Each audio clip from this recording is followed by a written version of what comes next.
I'm scared. I don't want to be out in the streets with my baby.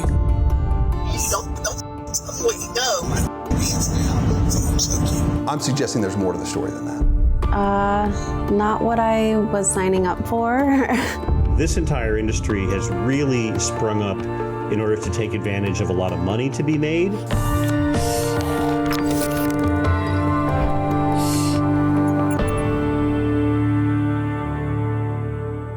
Hello, and welcome to Investigation Nation. We bring you reporting from across the country that makes a difference and holds the powerful to account. I'm Chris Ingalls in Seattle. We begin with an investigation here in Washington State into a company that manufactures a version of those popular GLP-1 diet drugs. A team of investigators from the Washington State Department of Health swooped into this Kirkland Business Park last year.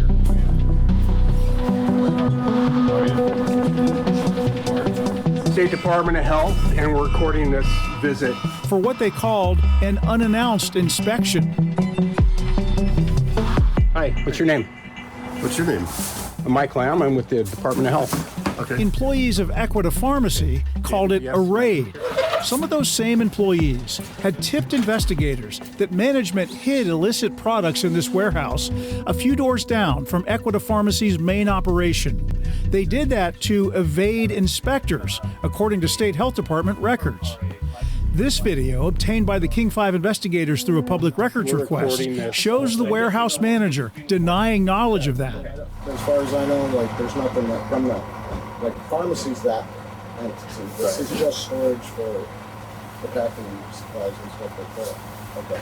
Well, that's not necessarily true. All right, maybe. I can tell you that's not packing. In the refrigerator right next to him, investigators found a large stash of peptide base powder, the active ingredient used to make one version of GLP-1 diet medication. Semaglutides and... In bags labeled semaglutide, investigators found peptide base powder shipped from China, even though Equita does not yet have a license to import the product. A manager later admitted that's because it's 6 to 9 times cheaper than the American-made peptide they'd stopped purchasing months earlier.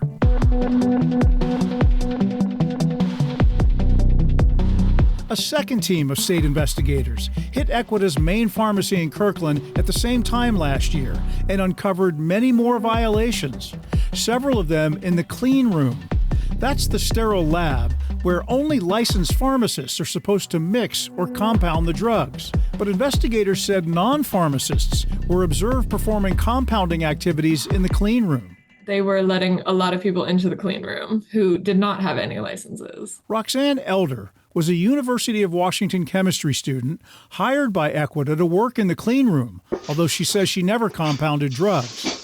She now looks at her first experience in a lab environment as a shocking example of the wrong way to run a laboratory. There should be a thorough investigation into their activities to make sure that it actually is safe and they're following regulations, because it doesn't sound like they are. Not what I was signing up for.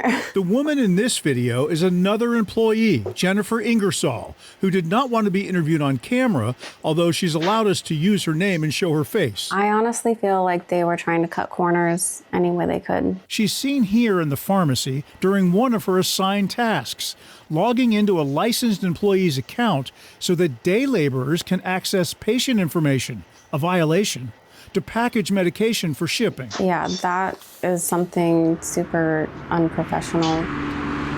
As we've previously reported, Equita managers scoured Home Depot parking lots to find temporary workers to package and ship medicines. Do you have ID? No ID?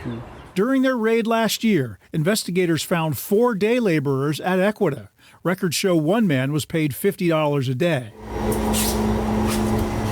The state found so many violations that placed patients at a serious risk of harm. It issued a notice of immediate jeopardy that effectively shut the pharmacy down. Employees like Roxanne and Jennifer soon lost their jobs. Up to that point, Equita was shipping GLP medications to up to 20,000 patients a day, labeled in these blue boxes under the brand name Mochi. A number of providers actually have multiple state licenses. Founded by Spokane native Myra Ahmad on the right, San Francisco-based Mochi is one of a number of startups nationwide that sell knockoff GLP-1 brands. Although Equida's listed owner is pharmacist Nate Kenny, state records say it appears he is owner in name only, and employees tell King 5 it was a mod that directed the pharmacy to cut corners and costs at every level. We do over 2,000 plus medications, and we really see ourselves as like a comprehensive primary care practice. This entire industry has really sprung up in order to take advantage of a lot of money to be made. The Partnership for Safe Medicines, a public health coalition, found that the U.S. Food and Drug Administration inspects less than a quarter of foreign GLP-1 peptides arriving in the U.S. These ingredient suppliers, especially the ones in China, sometimes operate like they're beyond the law. You can see the change in how much it costs. What you can't see is how it's going to hurt you until it's too late. The Better Business Bureau of San Francisco gives Mochi a D rating with 1,287 customer complaints on file, most over billing and refunds. But some patients reported they got the wrong GLP-1 dose and overdosed or got severely sick from their Mochi medication. That's the most upsetting thing. Is like people could have died and they're just not caring. An Indiana firefighter at the center of a controversy hoped to get his job back. And then our team uncovered the video that put this fire commander right back in the hot seat. I'm Bob Siegel in Muncie, Indiana, where a firefighter already at the center of controversy is now facing new allegations that could get him fired. And the recent incidents are captured on camera. Inside the Muncie Fire Department, 3 years of controversy ever since Captain Troy Delaney was accused of helping fellow firefighters and EMTs cheat on their certification exams.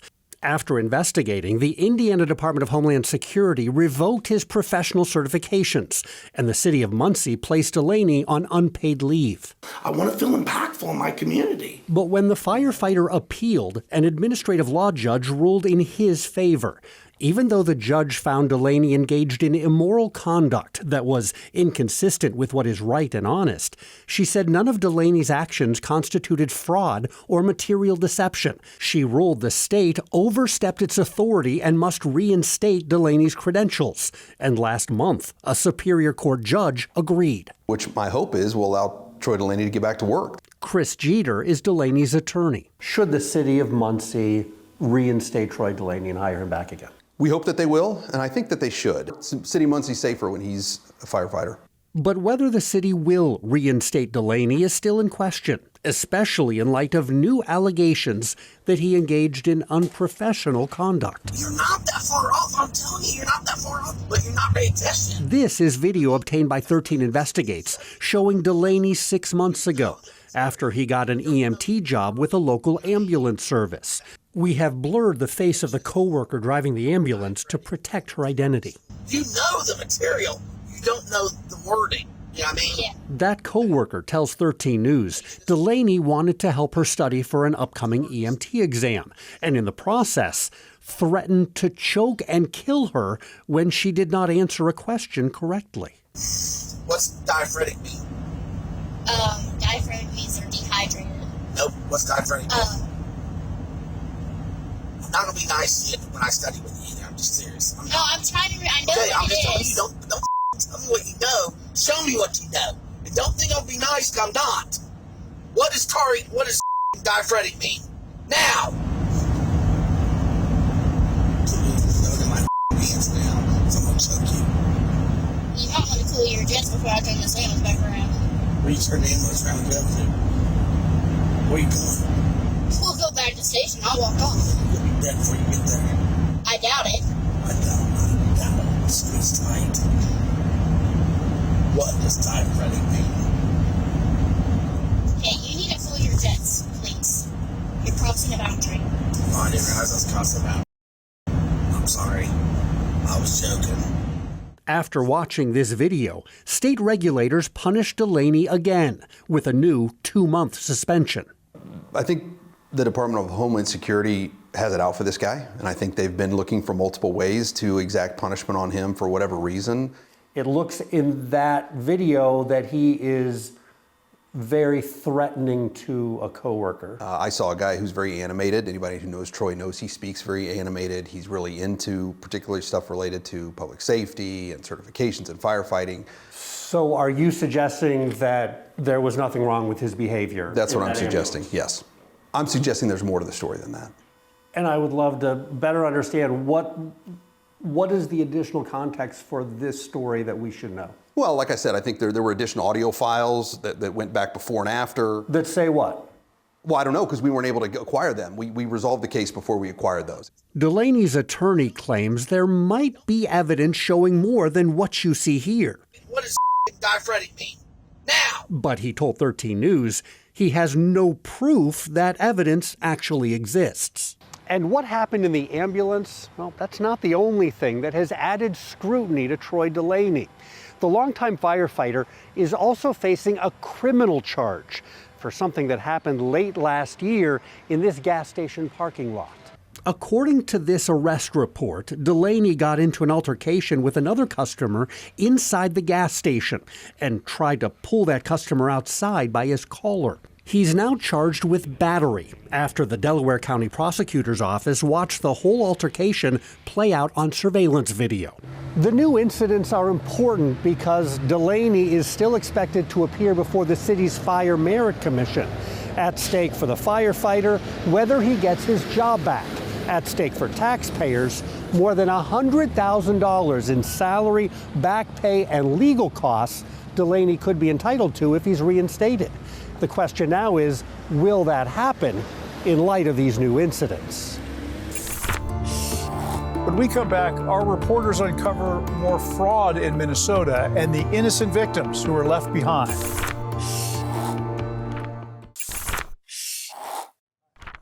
Vulnerable people caught in the fallout of alleged Medicaid fraud. When a state-funded care provider abruptly shut down, residents with disabilities say the help they depended on simply disappeared, leaving them with nowhere to turn. I'm AJ Legault in Minneapolis. What we found is a system that promised care and then, when fraud allegations surfaced, disappeared. Oh, how boo. Inside this apartment, a months-old baby girl, surrounded by uncertainty, despair, and fear. I'm scared. I don't want to be out in the streets with my baby. Rochelle Smith knows all too well what it's like to be without a home. I was homeless before I came here. And she's now living here on borrowed time. I feel used, I feel violated, I feel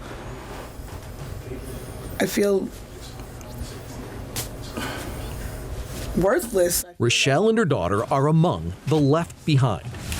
People with disabilities abandoned by their caregivers in this St. Paul apartment building. Living at the intersection of Minnesota's fraud and growing humanitarian crises. It's been like a bomb dropped on me. It's just a nightmare. Michelle Dorman has brain injuries. She needs daily assistance, but for months, she says, no help has come. And she too fears she'll soon be homeless. I have nowhere else to go. Can we get assurances of continuity of care? It's March 16th at the Capitol, and a committee chaired by Senator John Hoffman has summoned Governor Walz's commissioner, Shireen Gandhi, and other top leadership at the Minnesota Department of Human Services. Carol Liv and AJ Legault did on the woman who lives with autism, that they evicted her from her apartment. The hearing came in the wake of Carol Levin investigations that exposed both millions of dollars in suspected fraudulent billing to Minnesota's Integrated Community Supports, or ICS program, and also vulnerable people. We're here for the eviction. Left without care, some even made homeless. Buy house. Buy house. What's about As provider organizations subject to fraud investigations collapse. That haunts me. Our leadership team is here today to assure you that we are working very hard at DHS on continuity of care. For months, DHS has told both lawmakers and Carol Levin that they have a process for safe transitions for people who lose service due to fraud by their providers. We wanted to know, is that process working?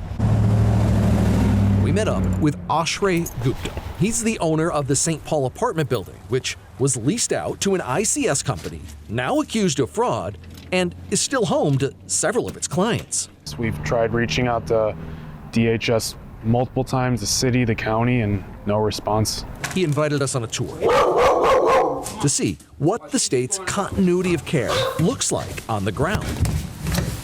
This is kind of what the aftermath is starting to look like. Somebody was living like this. Correct. Or at least once we entered the unit, this is what we saw. There's feces everywhere. Exactly. Like, the question is, when did Ultimate move them in and how long were they neglected for? Oshray leased the entire building to a state-licensed ICS company called Ultimate Home Health Services, which subleased apartments to disabled adults in their care. A prior Care 11 investigation exposed Ultimate Home billing Medicaid for allegedly made-up, phantom services and revealed how that neglect played a role in a man named Rick Clemmer's death. He's got rigor and lividity, so he's been deceased for a long amount of time. In response, federal agents raided Ultimate Home's headquarters, citing Care 11's investigation and a massive scheme to defraud. The state suspended them from billing Medicaid, and overnight, the company disappeared. They were using this space as their office.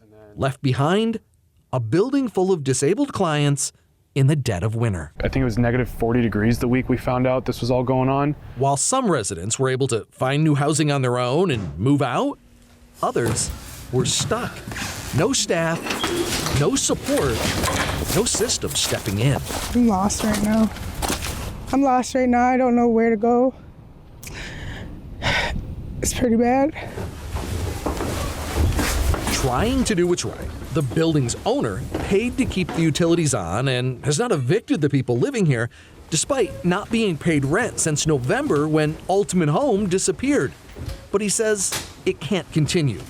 For months, conditions have spiraled. You can't just let everything fall on its face and expect it to solve itself. Oshray says the man in this apartment recently vacated, and this is how he'd been living. This was a vulnerable person who clearly wasn't getting help with their living situation. Exactly. Oh my God. Amid the debris, they left a bunch of their records here on the floor. A telling paper trail of Medicaid billing records. They reveal Ultimate Home was being paid $522 every single day to care for this person. That's pretty incredible. That's insane. A new state licensing report backs up Care 11's prior reporting, finding Ultimate Home billed for hours of in-person care each day, but often only called to check in. And the people living under their care were at an imminent risk of harm. Hi, how are you? I'm AJ. In the building hallway, we met Rochelle, the new mom, who said she's still at risk. She invited us in. Yeah, everything I go through affects her. To meet the smallest victim of Minnesota's fraud fallout, a 7-month-old baby girl named Todd Janae. I'm being taken advantage of. I'm being violated, and there's nobody. Law enforcement sources tell me the lead suspect in the Ultimate Home Health Services fraud case fled the country. In Minneapolis, I'm AJ Legault. Coming up next, we find a city's promises to award contracts more openly and fairly is falling short. Years after a North Carolina city pledged sweeping changes to ensure inclusivity in government contracting, our team followed up, and they found the promises made after their investigation in 2022 aren't being delivered. I'm Nate Morabito in Charlotte, where years after the city pledged sweeping changes to increase contracting opportunities for minority women and small business owners, we discovered officials did not fully live up to one of the promises. It follows our investigation that found the city awarded more than $400,000 in government work to an uncertified talent coach who was friends with a top city executive. The opportunity to land a contract with the city has a value only small business owners truly understand.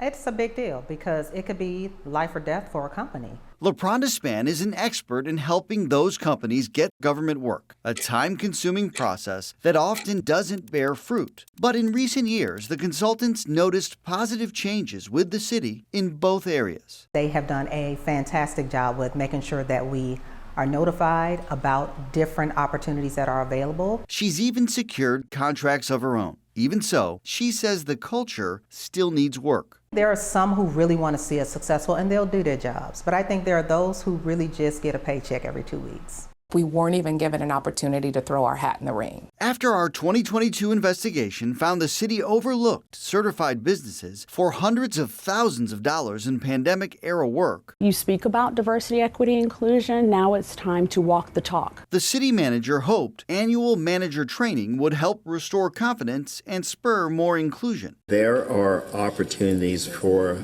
us to be more intentional. WCNC Charlotte waited more than 2 years for the city to provide any evidence yearly training ever occurred. Finally, this year, the city shared proof of in-person sessions held in February 2024, followed by online training that educated 852 employees in all about changes that went into effect in late 2022. Most notably, a new mandate that requires employees request a quote from a certified minority women and small business enterprise when spending under $100,000. Most of the employees trained were not what the city defines as managers. It's unfortunate because I do think that many of them need to be trained or retrained. In fact, to date, fewer than 25% of all supervisors who manage others citywide have received this procurement training. For the minority and women small business owners, what message does this send?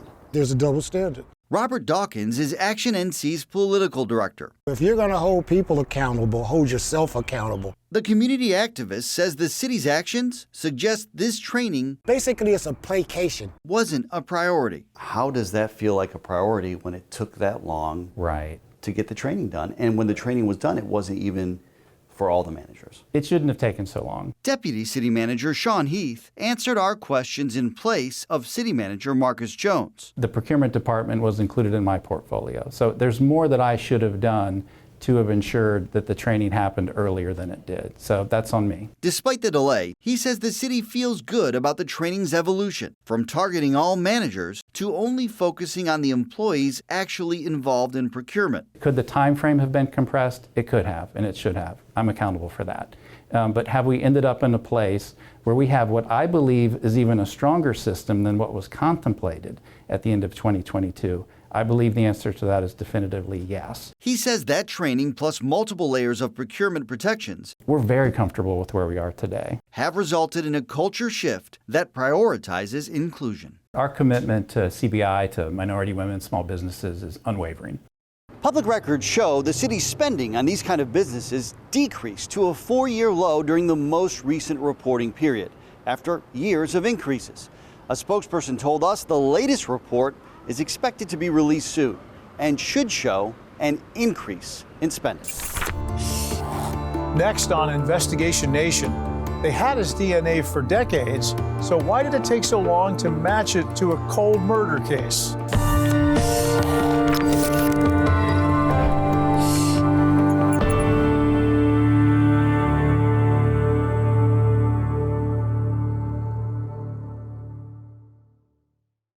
I've had to sit and talk to families whose loved ones were murdered, and they're devastated, and they're more devastated by not knowing who did it. It makes it hard to trust people. If you can't read, write English, you do have no business behind an 80,000-pound truck. What did you see? I saw people laying in feces.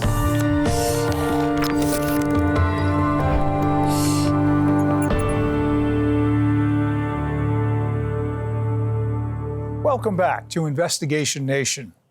Here in Washington State, the suspected killer of a 14-year-old girl went unidentified, even though his DNA sat in the national database for decades.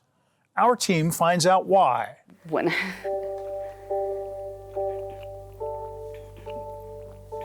I think about her, I don't know, I just think about, like, who would she be? Like, would she have kids?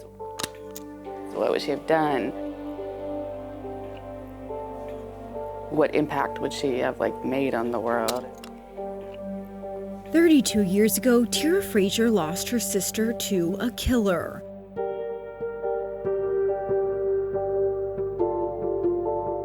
The King 5 investigators found the entire time the murderer's DNA was sitting in a system specifically meant to connect physical evidence with suspects. It's what's made me think they never tried. But you have evidence. In July 1994, Tanya was just 14 years old when she vanished after leaving summer class at Meany Middle School.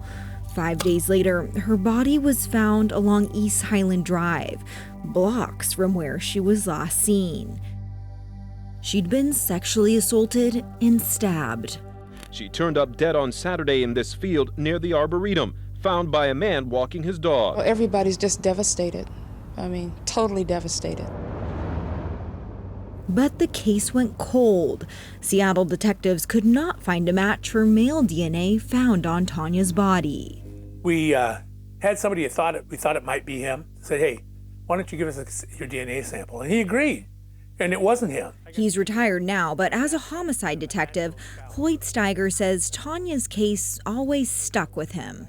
I've had to sit and talk to families whose loved ones were murdered, and they're devastated, and they're more devastated by not knowing who did it. It makes it hard to trust people because, who was this person, and did we trust them, and they did this? To Tira, not having answers never made sense. From day one, there was DNA. You have skin under your nails, you have semen. That seems like more than enough to be able to identify somebody. The Frazier family was so frustrated they hired a private investigator, Rose Winquist. There's Tanya's box. It's been a long, long journey with this family, and for many years, they've just been in the dark. A breakthrough in a 30-year-old Seattle murder case. Then, 5 months ago, the call finally came. There'd been a match and an arrest. I stood there, just stood there, and then I started bawling. And then I was like, I don't even know, I'm not sad, but I'm definitely not happy. And it was just so emotional. I looked at his pictures for a long time because it was just so this is the person. There's a lot of gratitude. I'm so grateful that they didn't just give up on this, that they did solve this. But why did it take so long? Police arrested Mark Anthony Russ. His bail, $1 billion, because he'd been in trouble with the law before. He'd spent 25 years in prison for 4 felony convictions, one of those for attempted rape. By law, felony offenders must give their DNA to a national database. If there's somebody in there that has that DNA, it'll hit. It'll go, this is the person. The King 5 investigators found that Mark Russ's DNA was collected in 1991. That's 3 years before he allegedly murdered Tanya. So why weren't investigators able to connect the dots? The suspect wasn't a suspect until 31 years later. The Washington State Crime Lab says they tried for years. 9 different times we had requests for new testing. 9 different times we responded to that request. 9 different times we made different submissions, and the last one worked. Why the last one? What was different? So we were able to separate the male DNA from the female DNA. That was key. Before that last try, the technology needed to separate Tanya's DNA from the perpetrators didn't exist. The lab couldn't pull out the male's unique DNA until now. But when we can zero in on just that and test just that and run just that through this thing, it doesn't confuse the system, it clarifies the system. People close to Tanya's case are worried. If it took decades to identify Mark Russ in her case, were others missed? I would be very surprised if he had not done this other times. Very surprised. Loving memory of. What if he potentially raped other women? And what if their rape kits got entered into the system, but because of the statute of limitations, what if their DNA, what if that rape kit is gone? For years, there was a massive backlog of untested rape kits in the state of Washington. I'm sure there are cases out there, and there are perpetrators out there that benefited from that system, that situation. But now, with new technology, the State Patrol has a message for violent criminals. There may be somebody out there who did something bad 20 years ago, 30 years ago, 40 years ago. We're going to knock on your door someday. Be afraid. The trial date in this case is set for May 21st. Mark Anthony Russ has pled not guilty. Andy Judson, King 5 News. In Indiana, an estimated 2,000 commercial driver's licenses for immigrant workers were wiped off the books. I'm Sierra Putman in Indianapolis. Indiana just became the first state to nearly eliminate non-domiciled CDLs. Those are the commercial driver's licenses given to some foreign workers. Last year, thousands held them. Now, only a handful do. Thomas Williams was heading home February 3rd, driving westbound on State Road 67 in Jay County. You're driving along on a nice day outside. Next thing you're seeing bodies fly through the air. He watched a semi cross into his lane. It hit the van in front of him head on, ejecting passengers, eventually covered by blue tarps. 4 men died. 3 survived, including the driver who was partially ejected. I cut the seatbelt off of his neck. He was hanging out, with what was left of the van. Police say Bekshan Baishakiv, a Kyrgyzstan national, was driving the semi. He now faces 4 counts of reckless homicide. The crash, just one of several in Indiana involving immigrant drivers, fueling a federal push to limit foreign truck drivers. Federal regulators notified 24 states, including Indiana, they were incorrectly issuing non-domiciled CDLs, the license given to some temporary foreign workers like Baishakiv. Indiana revoked more than 1,000. A new law by State Representative Jim Pressel went further, revoking nearly all the remaining licenses as of April 1st. If they are here illegally using false credentials, don't have the paperwork to back it up, they'd be subject to a level 6 felony, a $5,000 fine. The law also includes fines for employers and requires drivers to pass an English-only driving test. I think it's a pro-safety bill is what it is. It does not address that most accidents occur because of fatigue or alcohol. This specifically targets immigrants. Immigration attorney Sarah Burrow says the law is too broad and prevents legal immigrants from obtaining a commercial driver's license, including refugees and people brought to the U.S. illegally as children. These people have lost their livelihood. Many of them have been driving, transporting necessary cargo across the nation for many, many years. Last year, the BMV reported about 3,000 non-domiciled CDL holders. Now, there are a handful. They need to address all of the foreign drivers. If you can't read English, you have no business behind an 80,000-pound truck. A vehicle that can forever change lives. Well, every time I close my eyes, I see that accident. The Trump administration wants other states to follow Indiana's footsteps, saying it will improve truck safety. Opponents disagree and point to the fact that there is no federal data that shows foreign drivers are more dangerous or cause more crashes. Next, our reporter in Idaho reveals how immigrants use a legal tool to fight deportation cases. Welcome back to Investigation Nation. Now in Idaho, a legal argument that immigrants are using to fight immigration cases and how it's playing out across the nation. I'm Morgan Romero in Boise. A raid in small-town Idaho ignited a federal legal battle, and it's far from isolated. We dug into the surge in a legal tool called habeas corpus petitions, why federal judges keep ruling in favor of immigrants filing them, and what it means for every American.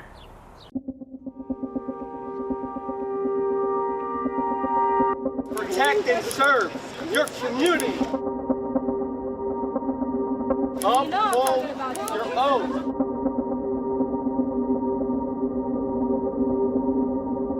Last October, more than 200 federal, state, and local law enforcement descended on a horse racing arena in the quiet agricultural town of Wilder. The FBI executed a search warrant and said it was targeting 5 people accused of running an illegal gambling operation.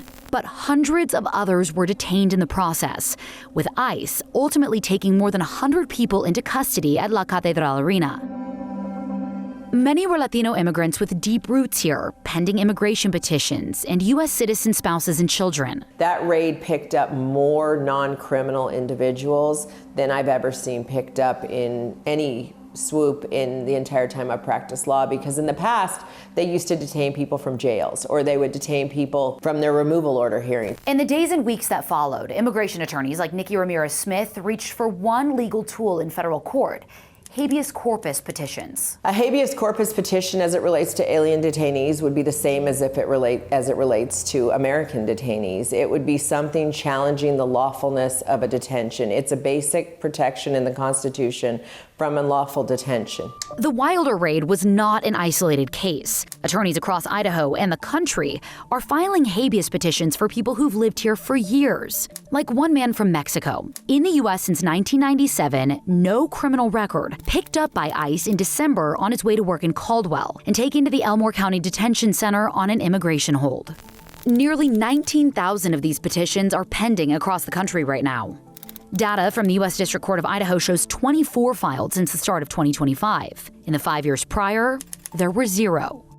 We tried to have people share their experiences publicly, but many said they were afraid to speak out. We just find ourselves in court with every single individual person that's picked up, filing a new habeas, which then the judges have to review, they have to draft decisions. So I think it's just backlogging our courts with things that they could be better focused on, like prosecuting criminals. For years, anyone detained by DHS inside the United States had the right to request a bond hearing. That changed last summer when the Trump administration issued a policy blocking anyone who entered the U.S. without authorization from being released on bond. The government is claiming that it has the ability to keep removal detainees detained throughout the entire removal proceeding. The Board of Immigration Appeals went further a couple months later, issuing the Hurtado decision, stripping immigration judges of the ability to hold these hearings entirely. They determined that there was a different statute that applied, which generally in the past has only applied to individuals being detained at the border.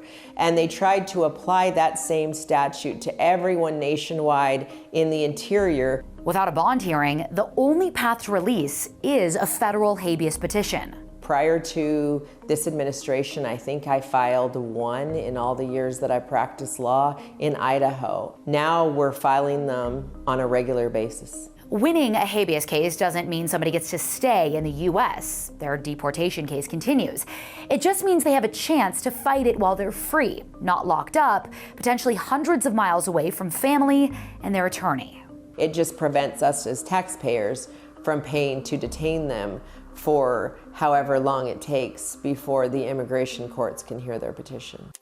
Of roughly 20 petitions filed in Idaho's federal court last year, 14 have been granted so far. Out of the Wilder raid alone, Ramirez-Smith filed over 24 in Idaho and other states where clients were transferred, and says judges granted every single one. Earlier this month, a federal judge in California went even further, vacating the Hurtado ruling and ordering ICE and immigration courts to immediately inform detainees of their right to a bond hearing. The judge called their refusal a, quote, campaign of illegal action and a direct assault on the separation of powers. Now that that has been vacated by this California decision, we should see immigration judges giving those individual bond hearings to detainees as a default.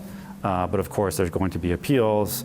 DHS is likely to push back and give other guidance. So we'll see how this all plays out. Due process is fundamental to the Constitution. And without due process, none of us are protected. And I've had people say, well, I'm an American citizen, so I don't have to worry about it. Well, without due process, who are you going to prove that to?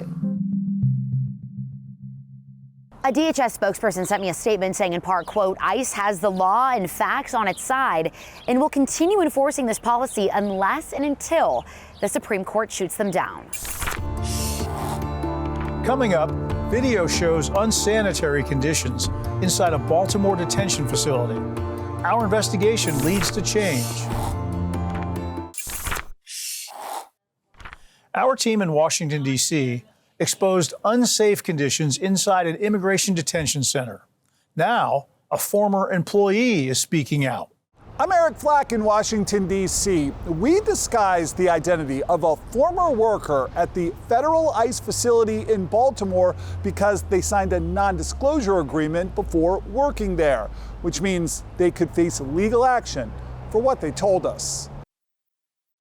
People laying on the floor, head to toe. That reminded me of the pictures that I saw in elementary school of how they brought the slaves from Africa. For months, this person had access to what our cameras are not allowed to see.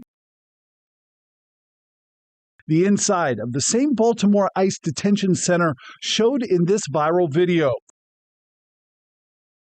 The former worker showed WUSA 9 documentation proving they were employed there. It was probably day 1 or day 2 that I saw the abuse. What did you see? I saw people laying in feces, people throwing up, people laying in urine. At the time, an ICE spokesperson blamed the overcrowding on widespread flight cancellations and severe weather conditions that made it nearly impossible for ICE to safely transfer detainees to long-term detention facilities. In a new statement this week to WUSA 9, ICE went further, adding flatly, overcrowding does not happen. Did you witness overcrowding that was worse than what we saw in that video? Yes. Yes, I did. But this former worker provided WUSA 9 with what they claim are internal headcount sheets from December, showing conditions worse than in that viral video. 47, 50, and 56 detainees in that same cell, more than the worker counted in the video itself, and as many as 50 detainees in an even smaller cell. A federal class action lawsuit filed last May alleges conditions similar to what this former worker described to us and seen in the video. And when Maryland Congresswoman April McClain Delaney toured the facility last Friday, she said she was disturbed by what she saw. It is just a horrific thing for us as a country. This former worker told us on one occasion they showed up to find a detainee strapped in a restraint chair. And when I asked the guard why was he in the restraint chair, his reply to me was that the mother kept making noise all night. In its statement, ICE told WUSA 9 restraints are only used if a detainee poses a danger to themselves or others, never for disciplinary reasons, and not for extended periods. Staff are trained in their proper use, and all instances are monitored. The spokesperson also said ICE is committed to the safety, health, and dignity of all individuals in custody. But this former worker told us he regularly saw detainees lying in filth, and treatment of women's sanitary needs was especially disturbing. We didn't always have sanitary stuff for them if they were having their cycle. What was the solution there? They were given diapers. ICE told WUSA 9 appropriate hygiene supplies, including sanitary products, for female detainees are provided, and that all staff and contractors treat detainees with respect and dignity. But the former worker showed us these screenshots of a group text message in which a coworker complains about the smell inside the facility. Someone messages back, "Smells like an animal house at the zoo."